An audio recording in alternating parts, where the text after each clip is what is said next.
All right, yesterday, this is a story it may have gotten past you, but friends, you've got to hear this. Yesterday, the Ninth U.S. Circuit Court of Appeals ruled that a Seattle area church must continue offering abortion coverage in its employee health plans. The Cedar Park Assembly of God of Kirkland argued that a Washington state law violated his First Amendment right to religious freedom. But catch this. The court ruled that the church didn't even have proper standing to launch a lawsuit. How in the world could this be? And how will this ruling affect the fight against abortion and our constitutional guarantee of religious freedom? What comes next in all of this? Well, here to discuss these questions is Kevin Theriot. He's a senior counsel for Alliance Defending Freedom. He's a key member of the Center for Life team that's working to defend pro-life speech and protect medical rights of conscience. Kevin, welcome back to Washington Watch. Great to have you. Thanks, Jody. It's good to be back. Wow. This is such a disturbing case. All right, I look at this, the headlines over and over and over, and just shake my head in virtual disbelief. So this all goes back to a 2018 law in Washington state. So Kevin, why don't you begin, just kind of bring us up to speed. What does this particular law say? So Washington passed a law, as you said, back in 2018 that requires churches to cover abortion in their healthcare benefits plans for employees if they cover maternity.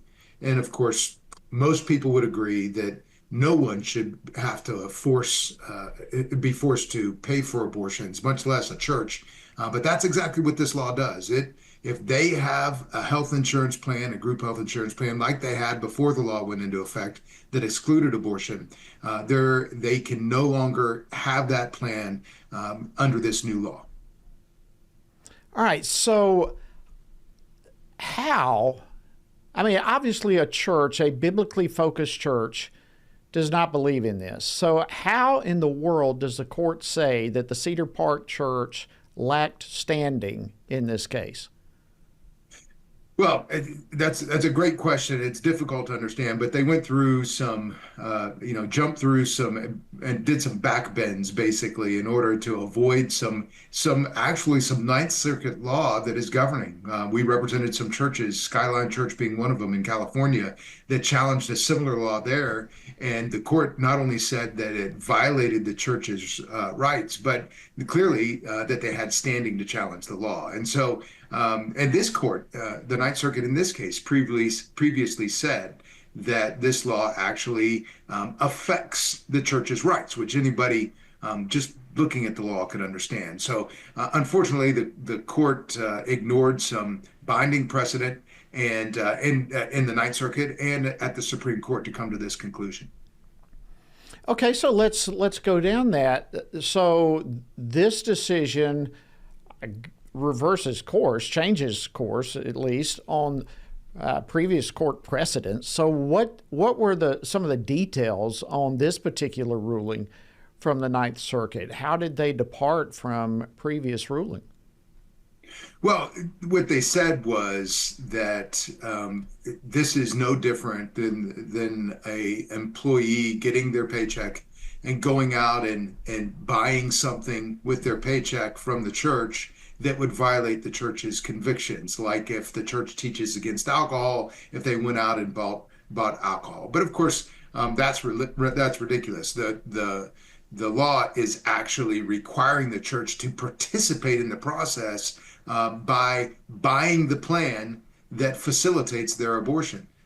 So that would be more like the church, the state requiring the church to give them a bottle of whiskey. That's really what's going on.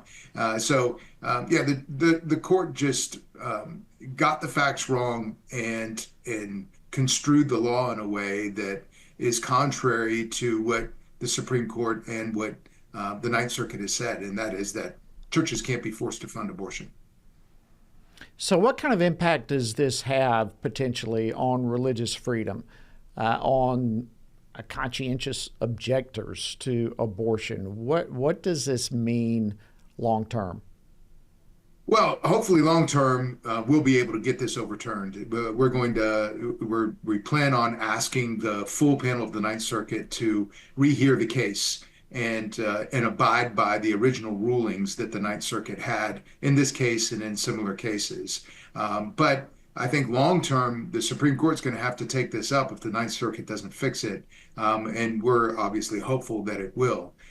But if it doesn't and this stands, then not only churches, but any organization that doesn't want to facilitate and help its employees get something that violates their convictions, like even, for instance, a animal rights group couldn't be forced under the First Amendment to buy hunting licenses for their employees. But that right and that freedom is under threat if this case stands.